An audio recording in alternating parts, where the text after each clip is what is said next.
Stratve, everyone. Welcome to Moscow on a very, very snowy day and a ominous time. And you're going to see why, because I am extremely privileged to be with my dear friend Larry Johnson online. So we have a special Moscow-Tampa line here at the TAS studio in Moscow on behalf of the, let's put it this way, the international arm of the National Unity Club. Larry, what a pleasure to talk to you. Better than this, only if we were here together in a Moscow restaurant. But life, as you know, is not perfect. Absolutely. Absolutely. We'd be eating pizza at the restaurant across from the Metropole. There you go. Okay, Larry, I think we have to start with a few laughs because the situation is bleak, to say the least. Yeah. Humiliating retreat. It will be Houthis plus intergalactic 10,000. And all of that for what? To guarantee that Israel is the most important military power in West Asia. It won't be, because as you correctly mentioned, it will also be decimated. So what is this for in the end? I pose this as a question to you. Yeah. No, it's the lies of 46 years where Iran, a narrative has been developed about Iran as this radical Islamic republic that is the primary purveyor of terrorism in the world. And as such, they have to be destroyed. And that has become the narrative. Now, when I've been in a situation, I've been with a group, and I can tell you offline, some of the people that were involved with this group. But let's put it this way: they are largely very wealthy. They have very accomplished in the world of business, and there are what I'd call 3 or 4 ardent Zionists in the crowd. When I've tried to present to them the facts that even though the U.S. insists that Iran is the #1 sponsor of terrorism in the world, that the actual facts, the actual numbers show and the Fondalab, which is a think tank in Paris, in France, their data covers 1979 to 2024. My old outfit at State, the Office of the Coordinator for Counterterrorism, now Bureau of Counterterrorism, they've published the statistics that started in 1990, my first year at State. And what it shows is over that period of time, from 1980 to 2024, or from 1979 to 2024, over 80% of all terrorist attacks that have caused casualties, this is killing of civilians, have been carried out by Sunni extremist groups. Taliban are listed, ISIS is listed, Al-Qaeda is listed, Boko Haram is listed. Not a single one of those groups sponsored, paid for, trained, supplied by Iran. Not one. And in fact, the U.S. has provided money and training to ISIS and to these radical Sunni Islamists, because the United States was using them to fight the Soviets back in Afghanistan in the 1980s. So when I try to present these are, this isn't my interpretation. These are hardcore, black and white, objective facts. I get shouted down. I get attacked. Oh, you're wrong. Nobody will listen. That's what I mean. This has entered a world of delusion, and they have convinced themselves of a narrative, and they're going to act on it. And I think you and I both anticipate that this is going to be disastrous for the United States. It will suffer a public humiliation, and but in addition to that, it's going to suffer significant casualties. Now, are they going to inflict some damage on Iran? Oh, absolutely. I mean, there are Iranian men, women, and children that are going to be killed. And once again, the only parallel I can draw with this looming attack This is akin to what Adolf Hitler did when he launched the attack on Poland on September 1st, 1939, a pretext in order to accomplish something, to go to war because he wanted to go to war, wanted to control Poland. And in this case, we think that if we get rid of Iran, if we put the Shah back in there, then everything will be fine with Israel. Because this is entirely the Zionist project. Donald Trump is completely bought and paid for by the Zionists. And we're not talking Jews, we're talking the Christian Zionists as well. And this belief that Israel is God's chosen people, and that that we've got to support Israel at whatever the cost. And that mindset, AIPAC has bought and paid for the number of members of Congress, and Trump $250 million for Miriam Adelson. We are captive. We're held hostage to this, and I think it's going to take a disaster to finally break the hold that the Zionists have had over American policy. But that's really what's driving this. Maybe even a disaster would not be enough to teach them a lesson, Larry, unfortunately. Because, of course, this is the overall Zionist wet dream, let's put it this way, with no metaphor embedded. Yeah. But when we compare to what happened in Munich this past weekend, we have the US Secretary of State addressing a bunch of chihuahuas in Munich. Basically, instead of I'm going to harass you, sanction you, and vociferate against you, no, now you have to be on my side. You know why? Because we want to recolonize the global South.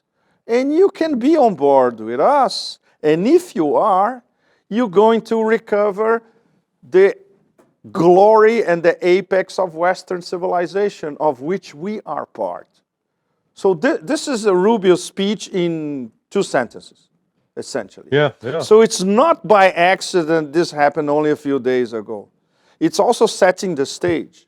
Recolonization of the global South for these people, including getting rid of the mullahs, which is their wet dream for 47 years. And they think that this recolonization can start now with a Big Bang. Yeah, but Big Bangs, physics tells us that Big Bangs can go anyway, right? Or rotate into a black vortex. Well, we don't have a single example in the last 80 years where you can point to the U.S. initiating military action that it turns out the way that they had planned. And that includes, our brief incursion. They'll say, okay, what about Venezuela? Well, okay, when you buy and pay off everybody who's on the CIA payroll and you're able to get all the air defense systems turned off, yeah, that you can succeed. But even when we went into Panama back in 1989 to go after Noriega, the United States had military bases already there in Panama. And with all of our military power, then we still had difficulty rounding up Noriega. So the United States has not had a good track record of getting involved with these military activities and then coming out with a clear success.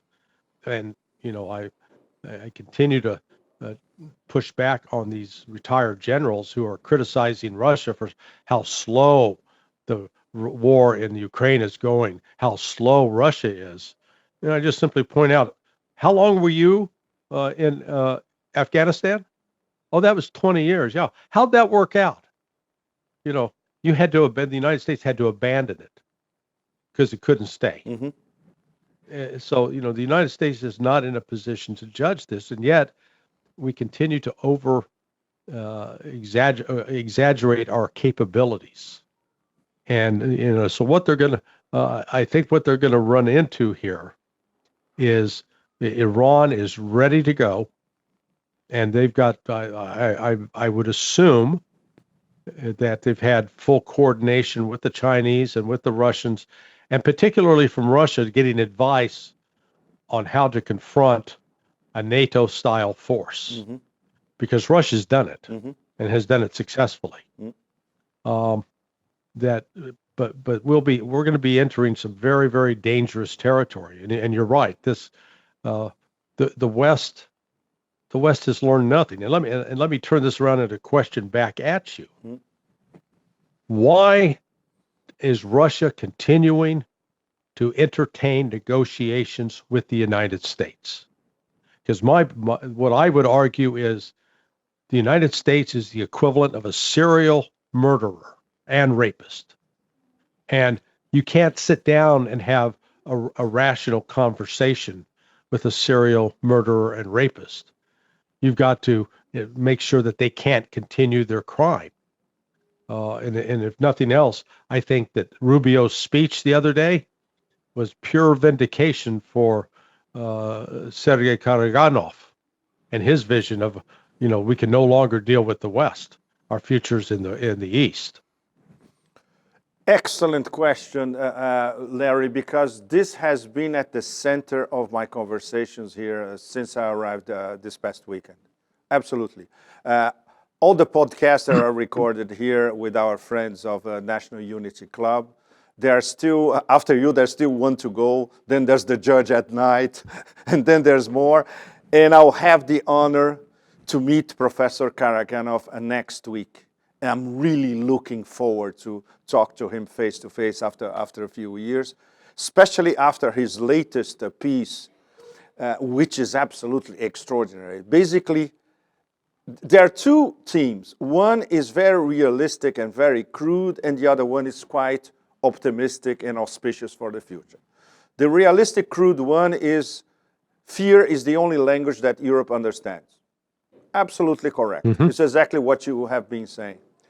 And the second part, which is I would like to, in a Chinese Taoist way, he proposes the Siberianization of Russia. This means Russia finally paying attention to the Arctic and the East and forget a little bit about the already colonized Russian West and the relations between the West of Russia with Europe, which, as Karaganov explains very well, is dead. There's no, and dead in every aspect, especially morally. The moral superiority of so-called Western civilization disappeared completely. And then you listen to Rubio, and I think I never saw this live via an American politician, Larry. Correct me if I'm wrong. Basically saying that the US was not and is not the new world. He basically said in this speech that the West, the United States is the continuation of Western civilization. So in the end, there was never an American independence. This is what he was saying, essentially. It's completely crazy. And now they want to have this showpiece, Netflix style of, okay, let's start recolonizing the whole thing all over again. But now you are against BRICS. Now you are against strategic partnerships at the highest level. You cannot get away with it. But as you mentioned correctly, will that be enough to teach the people behind this show a lesson that they will understand? I don't think so. They'll keep going, even if they are humiliated. Yeah, what gives me hope is, and is what I've been able to see through the International Unity Club and the different conversations with a whole spectrum of Russian officials and luminaries.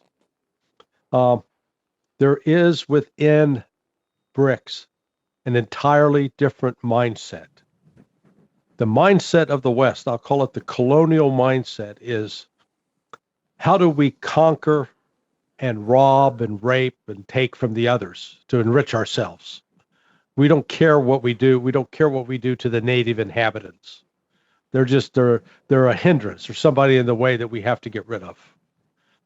Whereas the BRICS approach is how do we give greater capability to and collaborate with someone else. It's not about taking, it's about building. And we're seeing that happen real time now in the Sahel, because once in Niger and Mali, once the French were forced out over 2 years ago, and then the Chinese with their Belt and Road Initiative are helping, and the Russians as well. They're building these countries up. The actual economic growth of those countries is starting to happen. And that's what the West doesn't get. It wants to maintain this control, this dominance, and destroy anybody who dares step out of line. And that's why, I come back to the notion. I don't know why Russia just doesn't tell the United States, go to hell, leave us alone. Because you saw a week and a half ago, J.D. Vance shows up in Armenia and Azerbaijan. I'm going, what the hell? The United States has no objective economic interest there. We don't have large voting blocks of Azeri and Armenian people here in the United States. What's going on? Well, I'll tell you what's going on. The CIA has one of its largest stations in the world per capita there in Yerevan. For what? Very, very simple. Iran and Russia. Mm-hmm. Those are the two targets. The United States is not approaching this as, how can we have a partnership with Russia in which both sides can benefit? No, we're going to take what we can from Russia and we'll lie to them, we'll deceive them, we'll sucker them in. And, that's why I think Karaganov gets that. I'm not sure Putin gets that yet, which is, I concerns me. I think he still holds out the optimism that maybe you can tame this wild beast. And I just argue the United States in its current form can't be tamed. Its very nature is to destroy. It's the scorpion on the back of the frog. You remember that story? Yes. Yeah. That's the United States. But it's fascinating here because you can detect in the air or, epidermically that there is a slow switch of any remaining illusion, especially concerning the now notorious spirit of anchorage. They are dissipating very, very fast. This is something we already see, Larry, everything that Lavrov and Ryabkov have been saying lately. Now it's clear coming from them. They don't try to disguise it diplomatically. And their exasperation now, you can almost touch it. At the same time, there are still a lot of fifth columnists here in Russia. I was having this conversation with our friend Babakov only 2 or 3 hours ago. And Babakov, as you know, he's immensely well informed about all levels. And he says, yes, it has not disappeared completely. And many Russians are actually believing, and well-informed Russians, they are actually believing American mainstream media spin that Putin would do anything in terms of concessions to Trump as long as the sanctions disappear, which is completely absurd. Yeah. They imagine that Putin will betray everything that he's bet on for 4 years, and especially since he reiterated the spirit of the SMO and the guidelines and the tasks that have to be fulfilled, etc., just because, okay, the sanctions will disappear and there will be a lot of American money invested in the Russian economy. There are some people here in Moscow who actually believe in that. That's dangerous. That's fifth colonism in action. We saw the same thing in Iran before the regime attempt coup. So it took a failed regime attempt coup to get rid of this fifth columnist. And here we are not there yet, and that's dangerous. But the question that you raised, if Putin gets it, Certainly he does, but because he is basically a coordinator, an articulator, and a problem solver, and he has to deal with all these different factions, and he has to accommodate especially powerful oligarchs. That's a very complicated issue. He still has to maneuver. So let's imagine that he's playing the Americans for the moment, giving them the impression that he's playing along with this kabuki in Geneva, for instance, this week. Yeah. But he knows that the long game is a completely different story. And the long game is what he's discussing with China. The long game is what they are, the division of labor between Russia, China, and Iran, if there is this attack. This is the long game. Yeah, no, in fact, well, you may be familiar with the expression, I learned it in Spanish, se confunde el bueno con el buenudo.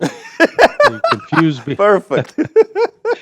you confuse being good with being a fool. Being a fool, exactly. And I think that has been an element of what the West Putin has acted with restraint, with wisdom, with a view towards wanting to actually genuinely sincere about achieving peace.